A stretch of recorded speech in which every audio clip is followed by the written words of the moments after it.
My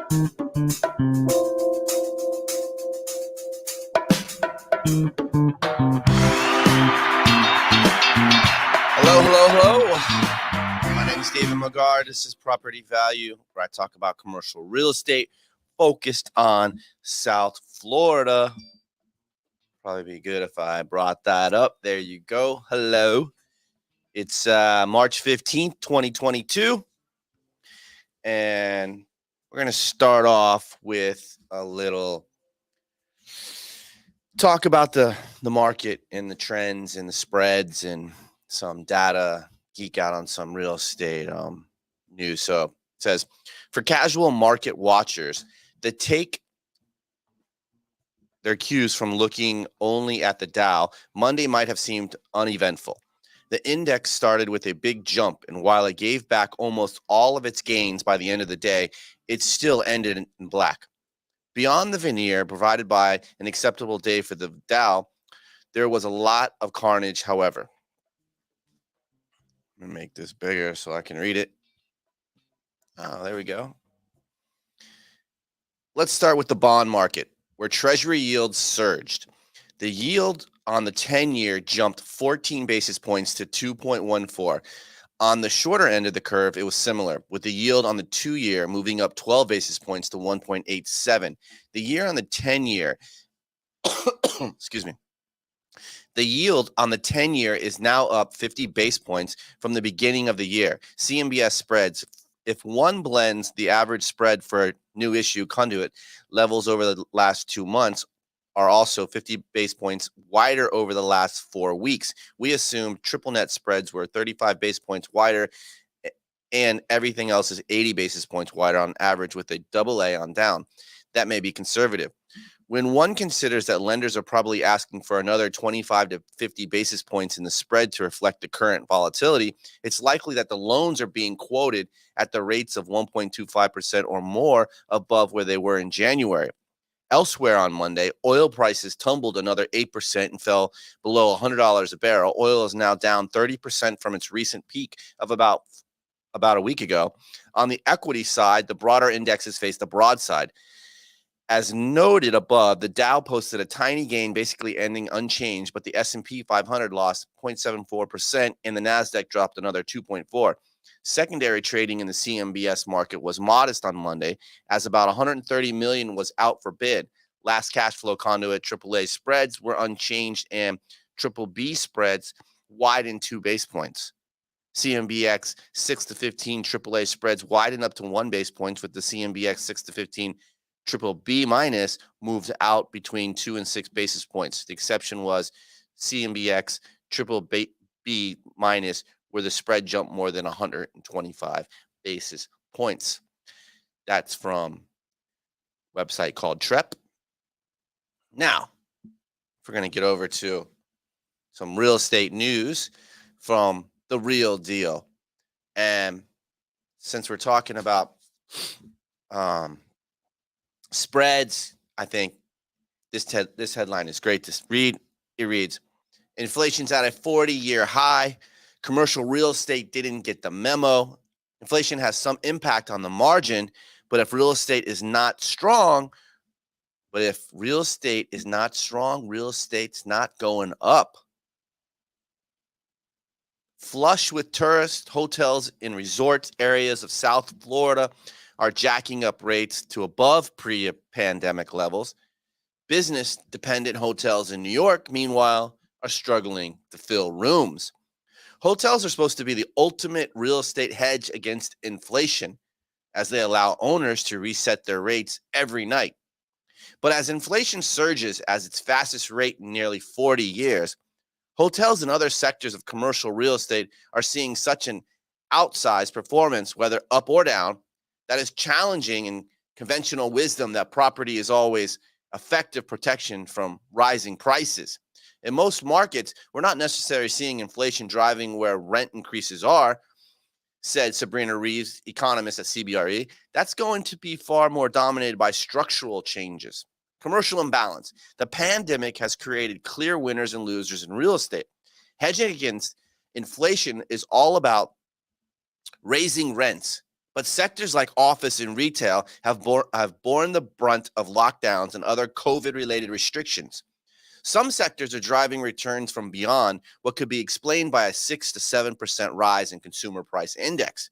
Warehouses, apartments, self-storage facilities are enjoying surging demand. Inflation has some impact on the margin. Randy Giraldo, portfolio manager at Nuveen Real Estate, the CPI may be posting big numbers, but if real estate is not strong, real estate's not going up. Geraldo manages Nuveen's TIAA real estate account, a 34 billion collection of core properties that widely regard as a parameter of the U.S. real estate market. Last year, the fund returned just shy of 18% after expenses. The fourth quarter saw the fund's highest returns in more than 40 years. Traditionally, the fund's different sectors have largely performed in step with one another, but there's now a glaring disparity. Industrial led the pack with a whopping returns of 45%. Multifamily and self-storage, classes with short-term leases that can capture inflationary gains, saw returns of between 25 and 30%. Office and retail, however, lagged far behind, with returns ranging from 0 to 6%. But only about 4% of the fund's gains can be attributed to an increase in income, according to Geraldo. The rest, he said, were driven by property values being pushed up by the private market. There was a bit of inflation in the number. Rents were definitely hiking in housing and logistics year over year, he said, but it was not the biggest driver. Experts said it will take time for markets to stabilize before the effects of inflation become clear. If we weren't in the middle of a recovery from such a massive shock to much of real estate, it would be easier to tease out this growth clearly. What percentage is coming from inflation, said Morningstar analyst Kevin Brown. Pricing panic. It's become one of those pandemic rituals. During the second week of the month, the Bureau of Labor Statistics releases its numbers for the Consumer Price Index, and a fresh panic about inflation sets in. Inflation is topic number one, said Evan Certain, portfolio specialist at Cohen & Steers, an investment manager that specializes in liquid real estate such as real estate stocks and commodities. Investors certainly poured money into real estate last year. Commercial property sales soared to a record $809 billion in 2021, according to the Real Capital Analytics. That was almost double 2020's total and well above the previous record of roughly $600 billion set in 2019. On Wall Street, real estate ETFs and open-ended funds saw net flows swing from a loss of $3 billion in 2020 to a gain of nearly $18 billion last year, according to Morningstar. But there are several factors besides hedging against inflation that could explain the surge in demand. After real estate stocks were hammered early in the pandemic and prices dropped into discount territory last year, they became attractive again as other investments struggled. Multi-asset managers are concerned about bond portfolios, and equity managers are concerned about higher multiple growth stocks, said Anthony Poloni, a REIT analyst at JP Morgan. So both sides of that prompt folks to move into other areas, real estate being one of them. Despite the many headlines, inflation is less of a concern to investors than one might think. One way to measure sentiment around rising prices is to look at the differences between the yields on the Treasury bonds and their counterparts in inflation. Protected Treasury securities, TIPS, also known as the break-even spread. Based on the current shape of the break-even curve, the market expects inflation to remain elevated in the near term before falling back to historical norms of about 2%, said Mike Sewell, a portfolio manager at T. Rowe Price. Inflation and its fallout could have some longer-term impacts on real estate. REIT investors are particularly sensitive when it comes to interest rates, and real estate stocks already took a hit this year when the Federal Reserve announced plans to raise rates. If inflation drives up development and construction costs, it could stem the supply of new projects, squeezing out competition and benefiting owners of existing properties. And it is clear that investors are paying attention to an economic phenomenon that few have ever experienced in their lifetimes. Gene Pochamier, head of research in Franklin Templeton, said, constructing a portfolio to protect against high inflation often means sacrificing nominal returns. But he said investors are starting to show more interest in real estate and other hedges. Just because the US hasn't experienced meaningful high inflation over the last few decades doesn't mean it's going away, he said. And that's our inflation topic. On a lighter note, developers pay $47 million for sites in Miami Edgewater. So as inflation goes up and people fear the Fed and raising rates, developers are out there still buying land in the submarket of Edgewater down here in South Florida. This article is by Brian Bandel of South Florida Business Journal. Brooklyn, New York-based Bytel Group paid $45 million for a development site in Edgewater area of Miami, as a neighboring site was sold to a different developer. So Miami Sunrise Properties, managed by Jose Alfonso, sold 2.8 acres from 3333 Biscayne Boulevard to 455 Northeast 33rd Street to the Bytel Group. So Miami Sunrise Properties sold this land to the Bytel Group. The site covers nearly a whole city block. It currently has a Wendy's restaurant and some apartment buildings. The only lot on the block that isn't owned by Bytel Group is the 0.13 acre site, which was acquired for $1.7 million by a Denver-based Amoco. Landy Toledo of Marcus and Millichap brokered both sales. This sale reflects the continued bullish investment in South Florida by out-of-market buyers who have earmarked South Florida as their primary growth market. Toledo stated, within South Florida, Edgewater continues to be a submarket receiving much attention from developers and investors to place capital.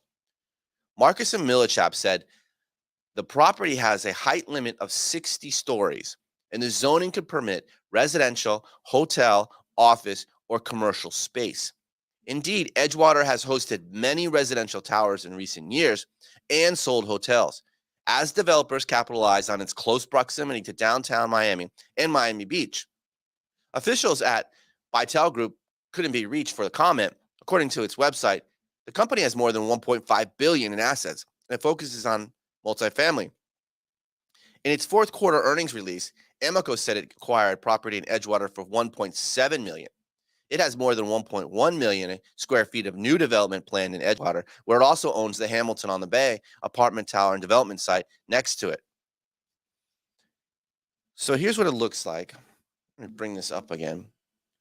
Whole block, commercial space along Biscayne Boulevard, aka US 1. It's going to go up 60 stories like it's adjacent buildings here. You're going to have the view of the bay, the beautiful bay. It partnered with Amoco. Amoco is currently renovating this tower right here. So they're actually, Amoco provided air rights to this development as well.